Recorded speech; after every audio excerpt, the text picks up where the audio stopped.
Hey everyone, in this video, I'm going to cover the top 10 data structures you need to know for coding interviews. Starting with the most fundamental data structure, we have the array. So, an array stores elements of the same data type in contiguous memory locations.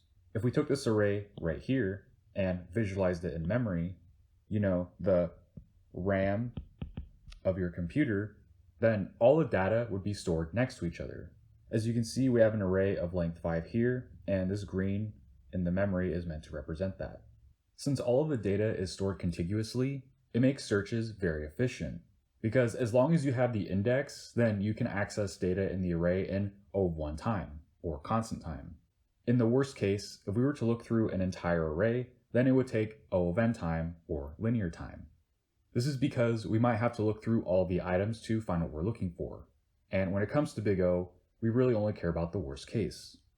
So we know that arrays take up O of n space, and the lookup time is O of 1, because remember, as long as you have the index, it's a constant time operation. But what happens if we try to insert number 7 right here in the middle? Well, remember that all of our data is stored contiguously in memory. So to fit this 7 right here, we would need to scoot everything over. Insertion is also an O of n operation, because in the worst case, we might have to shift every item over. An example of this is putting 0 at the front of the array instead. By doing this, we would essentially have to push all of these items over to accommodate this new number. But if we wanted to add 15 at the end here, then that would be an O of 1 operation, because we don't have to shift anything over.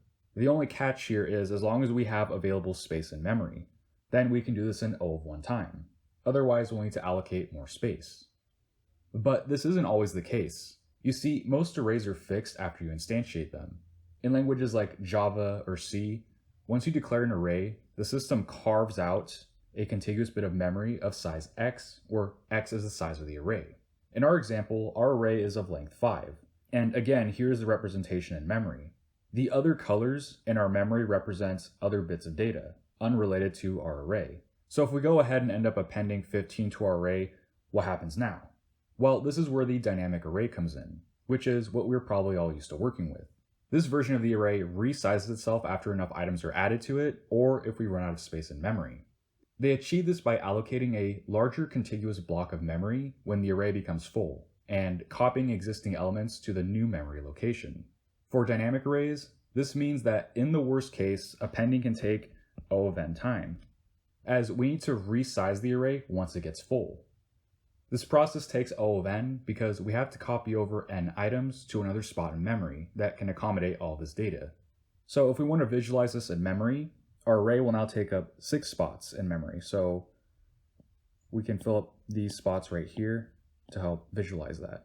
So this spot in memory houses where our array used to be, but after the update, we actually copy all of this over to new available spots. So now you can see we have 6 spots because now we're accommodating the 15. So on average, to append to a dynamic array is still O of 1. Because for the most part, you would just add a number to the array and that would be it. The O of n only happens when the array resizes. So when we copy items over to new memory locations. And one of the things we can do with dynamic arrays that's done under the hood, when the items are copied over, the system already allocates extra space, usually double the length of the array. So we can have 6 extra free memory slots so we don't have to constantly find extra space and copy it over. So again, with our example right here, you can imagine there's 6 extra memory slots for a total of 12. And then once that gets filled up, then this process will continue again.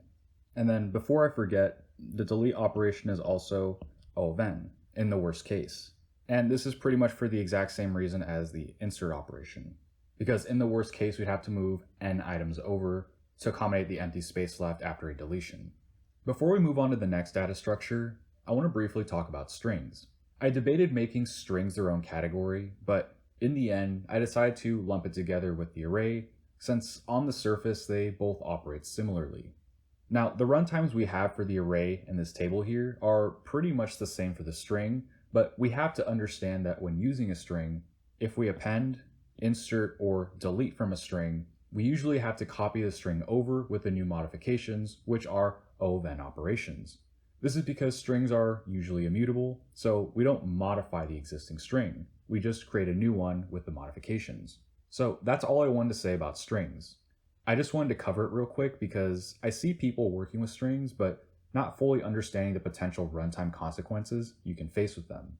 Okay, now let's move on to linked lists. Linked lists are linear data structures where elements are stored in nodes, each containing a reference to the next node. Unlike an array, linked lists don't have to be stored contiguously in memory. The nodes can be anywhere in memory, with the memory consisting of the piece of data and then the reference to the next connected node in memory. And we can see that in the memory visual over here. So this green represents the first node in our linked list. The character S is the green right here, and then this arrow right here, which signifies that it's referencing node P, the reference is stored right next to it right here, which then points to P as signified in red right here. And then the process continues with P's reference being right next to it, which points to the blue, which represents O, and then O's reference points to yellow, which represents T, where it ends. As far as runtime and space complexity go, we can actually knock a couple of these out already. Those being space, lookup, insertion, and delete. Those are all O of n operations. So space is O of n because a linked list can hold O of n items. Lookup is O of n because, similar to an array, if you want to find something, in the worst case, you'd have to traverse the entire linked list. And then insert and delete are O of n because if you want to make that update, whether inserting or deleting, you're going to have to traverse the linked list anyways. And we already know that traversing a linked list is an O of n operation. To give a simple example, imagine if we wanted to put the letter R right here. So to do that, we'd have to start at the very beginning of our list. This is called the head, by the way. So we start at the head of our list, and then we traverse until we get to where we want to insert the R, and then we make the necessary changes. Now, the actual act of putting the node, the R, in the linked list is an O of 1 operation, since it's just changing around memory references. But the bulk of the operation comes from actually traversing the linked list, which is why insert and delete are O of n operations. However, if we want to prepend or append, so add to either the front or back, then that's just O of 1. Again, the actual logic of adding a node to a linked list is a constant time operation. And with prepending or appending, we don't need to traverse the array because we can maintain head or tail references to get instantaneous access to either end. So normally when you have a linked list, you have the head reference right here and then a tail reference. This is just really helpful to have because without these references to either end, then we'd have to traverse the entire array just to add something else to the very end, which isn't ideal when we can just add a reference to make it an O of 1 time operation. The last thing I want to mention is that there's a variation of the linked list known as a doubly linked list. The main difference is that this version allows you to move both forward and backward through the list. As a result, this version takes up more space in memory as we have to accommodate references to both the previous and next nodes. Alright, enough about linked lists, let's move on to hash maps. Hash maps, also known as dictionaries, store key value pairs and provide fast retrieval of values based on keys. At their core, hash maps consist of an array, with each index capable of holding a key value pair. Unlike linked lists, where data is accessed sequentially, hash maps offer constant time access to stored information, so long as you have the key. So on average, our lookups are O of 1. Now, real quick, you can see that our runtime complexities table has two columns. We have average and worst case. And I'll explain this more soon. In any case, the secret to their speed lies in the use of a hashing function, which computes an index for each key, determining precisely where the corresponding value will be stored in the array. So if we have our key code here, and we put it through our hashing function, then let's just say this outputs 3. So our key, called code, is put into our hashing function, which then outputs 3. So index 3 is going to hold the value true. And so this index gets filled with true. Thanks to the hashing function, operations like lookup, insert, and delete are typically constant time complexity, but only if you know the key. Otherwise, you'd have to search the entire hash map to find the value you're looking for, which is O of n in the worst case, which is why we have this second column over here. But the main reason for these extra columns is how we handle an issue called collision, which hash maps can face. This is where the hashing function outputs an index where multiple keys hash the same index. So if we have another key, let's just say, I don't know, bird, and we put bird in the hashing function, and let's just say it outputs 3 as well, then that's going to create a collision because we already have the value true of key code stored in index 3. And so when we have two values stored in the same index, that's going to cause problems. The way this is handled is by utilizing a strategy like chaining or open addressing. Essentially, to accommodate the multiple keys, we can create a linked list at the index with the collision to store the keys. And we already know traversing a linked list is an O-then operation, which is why insertion is O-then in the worst case. So you can just imagine that there is a linked list at this index. Hash maps are one of the most important data structures you can learn, as I'd say most problems you'll be asked in a coding interview make use of one. Remember, when in doubt, try a hash map. In any case, let's talk about trees. Trees are data structures that represent relationships between elements in a hierarchical manner. At their core, trees consist of nodes connected by edges, with each node containing a value and references to its child nodes. The root node serves as the starting point of the tree, from which all the other nodes are reachable. Each node may have 0 or more child nodes, depending on the specific type of tree. One of the most common types of tree is the binary tree, where each node has at most 2 child nodes, a left child and right child. A binary tree doesn't have any specific ordering to it. However, if the elements in our tree are in a sorted order, then this gives us another variation known as the binary search tree, or BST, which imposes an ordering constraint on its nodes, allowing fast search operations. In a BST, each node's value is greater than all the values in its left subtree and less than all the values in its right subtree, which allows us to apply binary search. You can see the ordering is pretty evident here in our binary search tree because we have our root, which is 4, and in the left subtree, you can see that 1, 2, and 3 are indeed less than 4, and then we have in our right subtree, 6, 5, and 7 is greater than 4. And this is true at any level of the tree. If we come right here, 2 is greater than its left child of 1, but less than its right child of 3. And the same goes right here. And one more thing, with binary search trees, the ordering is actually pretty self-evident because, as you can see, we have 1, 2, 3, 4, 5, 6, 7. So you can see we have a sort of recursive ordering in our binary search tree, starting with the leftmost child node, and then going to its parent, and then to its right child, and then this continues throughout the tree. By following this order, it keeps things nice and neat for binary searching. While the runtime complexity of operations on trees varies depending on the type of tree and the specific operation.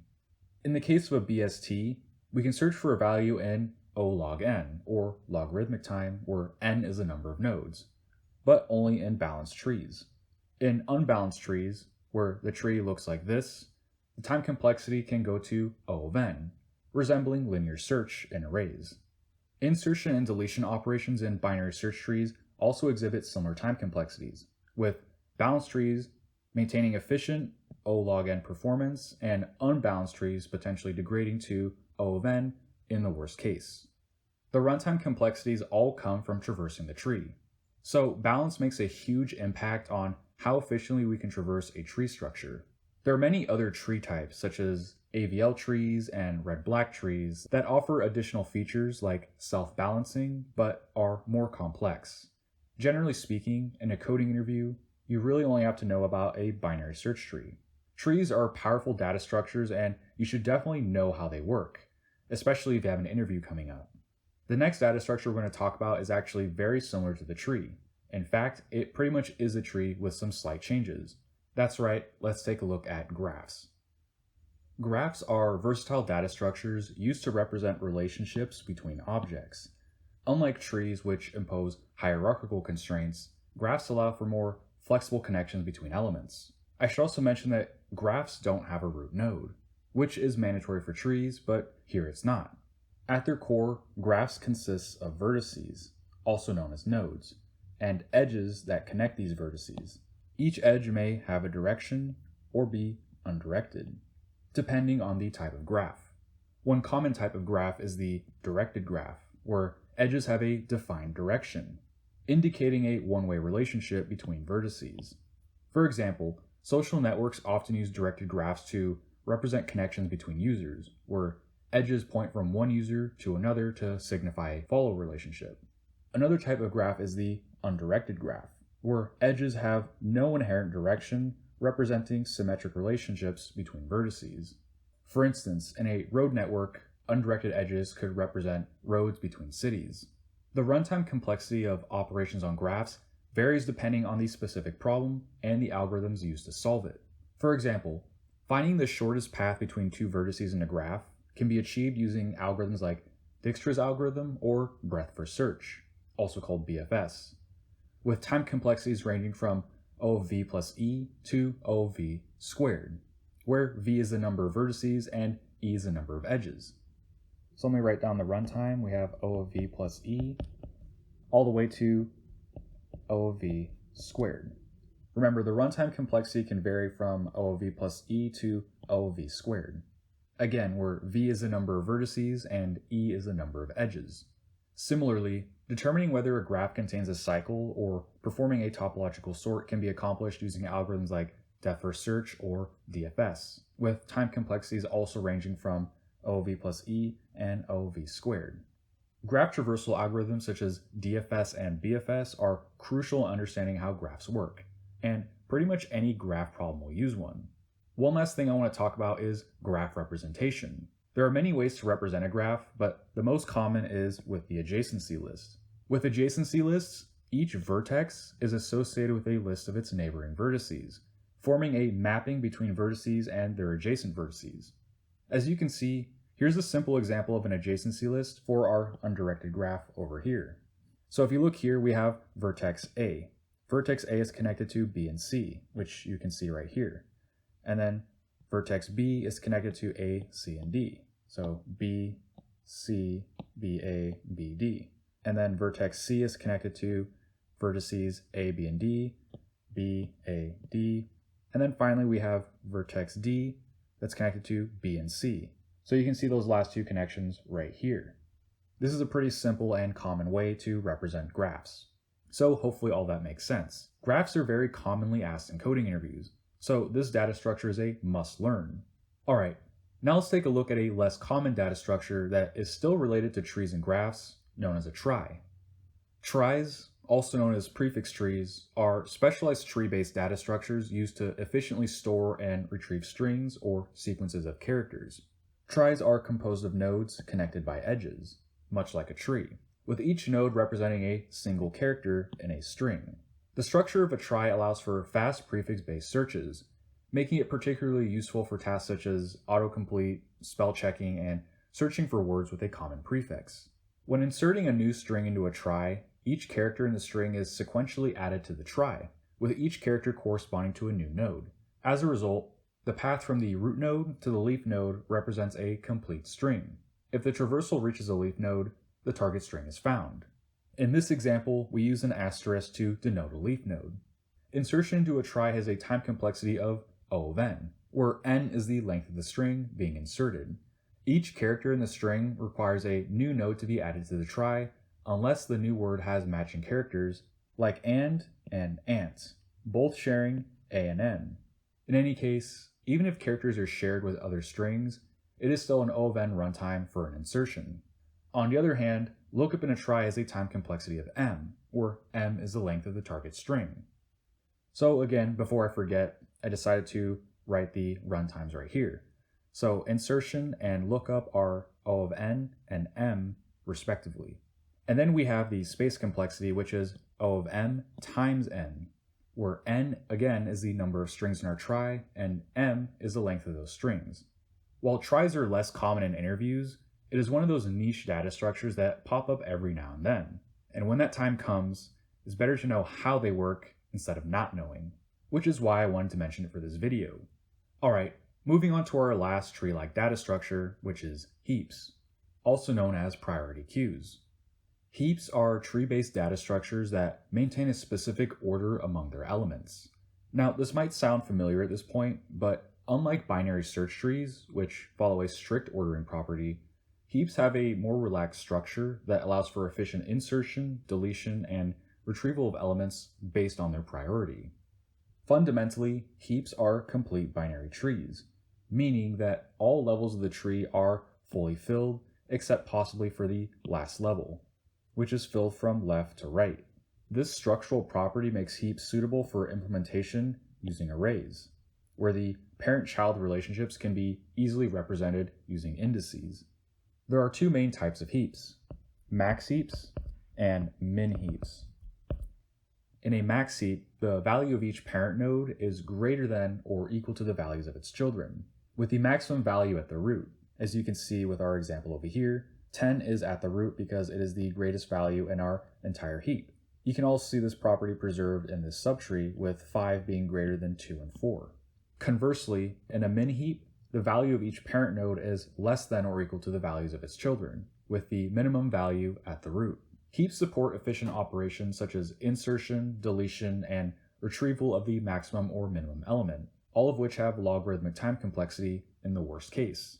This is because both operations involve rearranging nodes from root to leaf. In this way, heaps are similar to trees because most operations on a tree also operate in O log n time due to the nature of trees.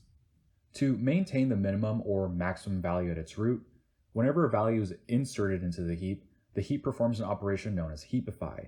This operation maintains the heap property by adjusting elements of the heap to satisfy the ordering requirements.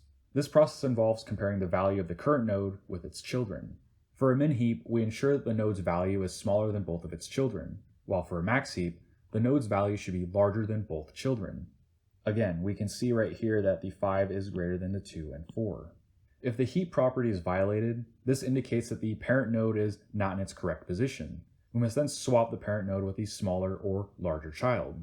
After the swap, we recursively apply the heapify operation to the affected child node to ensure the heap property is maintained throughout the heap. This recursive process continues until the heap property is restored for all nodes or until reaching a leaf node. This process is known as heapify, and we can use it to update our heap with our array to make sure that the array representation is up to date with our heap. And because at most this can touch O of n items, heapify is an O of n operation, where n is the number of elements in the heap.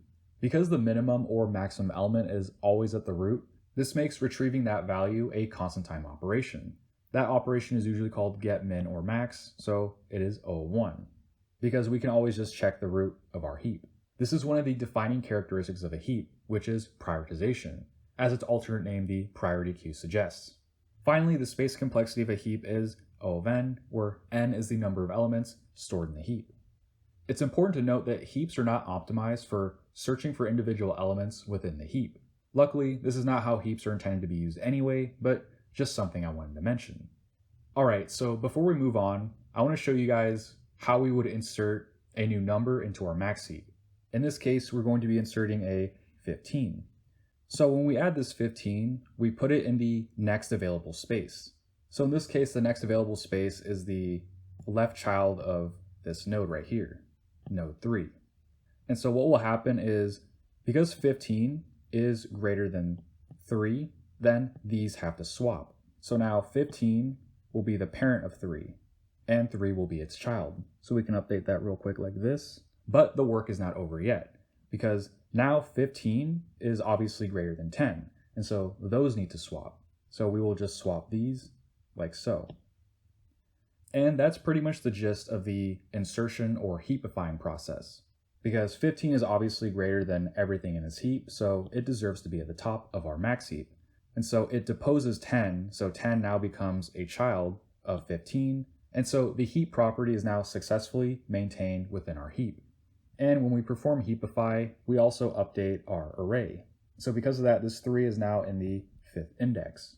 So let me go ahead and quickly update this array with the new values. Alright, so now that we've translated our heap and its parent-child relationships into our array, this is what it looks like. In any case, the heap is another one of those unique data structures that has its use cases. Overall, it's a very handy data structure, great for tracking the running min or max value, or containing the top k elements. So that's it for the heap. Now let's move on to the stack data structure. Stacks are data structures that are usually built with arrays or linked lists under the hood. What makes them unique is that they follow a process known as LIFO, or last in, first out. As the name suggests, the last element pushed onto the stack is the first one out. A good analogy for the stack is a stack of plates. If you need a plate, you don't pull it from the middle or from the bottom. You just take it off the top. There are two main operations associated with stacks, which are pushing and popping. The push operation adds an element on top of the stack. So imagine if this 4 wasn't here, we can push the 4 back onto the stack, while the pop operation removes the topmost element. Both of these operations have a time complexity of O of 1, or constant time. In addition to push and pop, stacks also support other operations such as peek and isEmpty. Peek, as the name suggests, allows you to view the top element of the stack without removing it. And isEmpty, which checks if the stack is, well, empty. Again, these are both O of n, or constant time operations. And the space complexity of a stack is O of n, where n is the number of elements in the stack. Stacks are important to know because other commonly used algorithms like depth first search and backtracking make use of them. But that's pretty much it for the stack. Overall, it's a simple data structure to understand, as is its counterpart, the queue, which we're going to talk about right now. Queues are data structures that operate on the FIFO principle, which means first in, first out. As the name suggests, the first element added to the queue is the first one to leave. The main operations you can perform on a queue are onQueue and dequeue. For onQueue, we add elements to the rear. And when the time comes to remove an item from the queue, we take it from the front. This is known as dequeuing. Both operations have a time complexity of O of 1, making queues efficient for managing data in a sequential manner. Queues also have a peek and isEmpty operations, which also run in O of 1 time.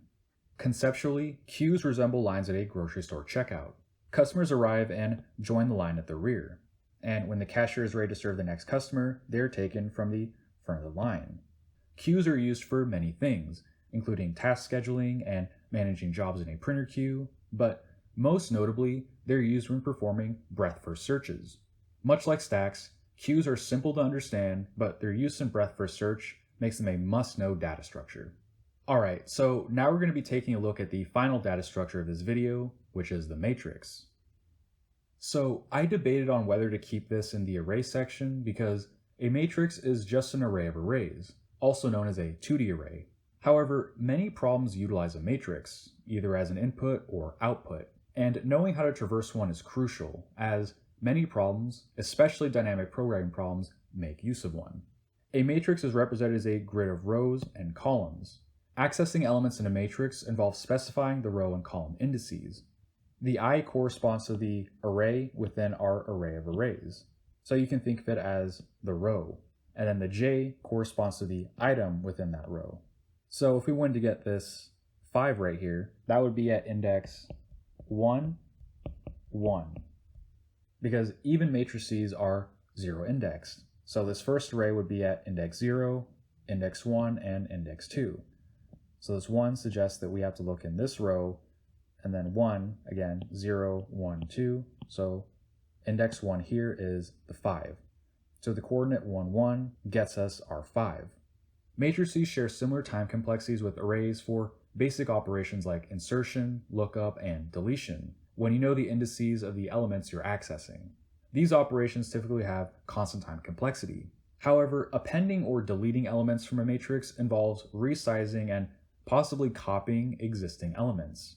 This resizing and copying process has a time complexity proportional to the number of elements in the matrix, resulting in m times n complexity, where m and n are the dimensions of the matrix. Traversing a matrix is also done in O of n times n for the same reasons given before. Matrices can also get more complicated if need be, like adding a z-axis or having complex mathematical ties. But for the most part, in a coding interview, they're pretty simplistic. Either way, knowing how to use and manipulate a matrix is crucial, as, again, they're very common in coding interviews.